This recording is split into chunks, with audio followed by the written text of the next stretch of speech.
I've gotten into the habit lately of wearing latex gloves whenever I'm painting or applying wood stain or anything like that where your hands get really dirty. But there are some jobs that you don't need protection of your entire hand.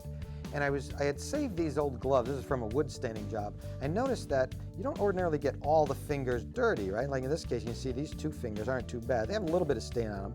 I thought maybe I could save them and reuse them, because these are actually pretty durable. So I've gotten into the habit of taking a pair of scissors and just snipping off the clean fingers, just the fingertips or the entire finger, and then you can use them because they fit. They're actually pretty durable. This latex is pretty durable, and you can reuse them.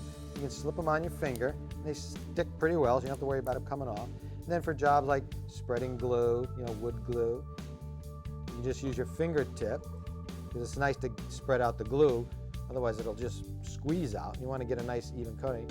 And there you go, and you just pull this right off, your finger's nice and clean. Now besides spreading glue, what I really like this tip for is when you're applying caulk in the kitchen and bathroom, because you can slip this on and get that nice, perfect, smooth bead and no caulk on your fingernail.